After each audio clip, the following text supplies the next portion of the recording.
On Easter Sunday, for example, a real strong, jubilant, explosive Easter hymn demands a rhythmic punch and push by the organist, which is perfectly appropriate. So that's one form of control. There are other times when the form of control is very, very subtle and is established by a cadence or a chord, or by allowing the choir to take over or a cantor to take over and lead things, and then letting the people find their own rhythm.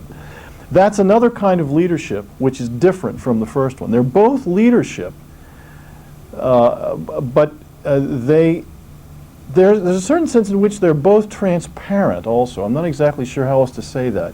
The organist's role is in a certain sense to be transparent so the people find their voice.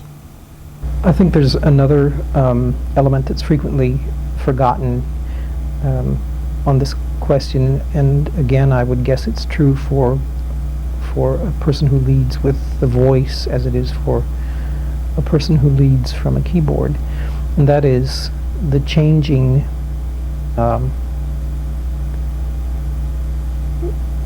roles of being at one point the leader of congregational music and the accompanist for congregational music.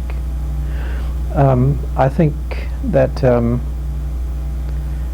people whose work I have greatest respect for, no matter how they lead music, whether it's with a voice or with an instrument, the people who strike me as doing it most successfully are the ones who can do something initially to lead in such a manner that there is something inevitable about what the congregation will do when it's their time to start singing.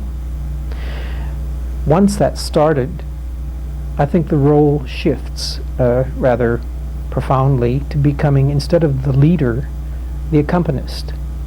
And I've been in situations, both unaccompanied and accompanied situations, where for who knows what reason, the congregation all of a sudden takes its own tempo no matter what has been started. And there must be something that provoked that prompted that looking for their own tempo. And at that point, I think it's my responsibility as a leader to respect that. You know, maybe there's something in the text that they never ever noticed before, even in a very familiar hymn, that all of a sudden, because of the context in which it occurs, it needs more time. You can't, one never plans for those things, but I think those events have to be respected, and to know where to be the leader on this side of the fence and where to be the accompanist on this side of the fence is a real tightrope act, that it changes and changes ever so subtly.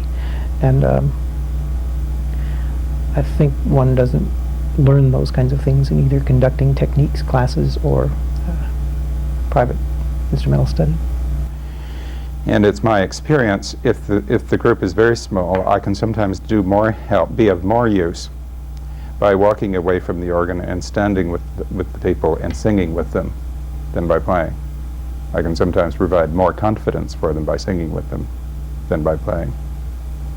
And I just, that's a sort of judgment call, and one makes the decision on the basis of knowing who's there and how well they can sing and how confident they are and whether they know this or not.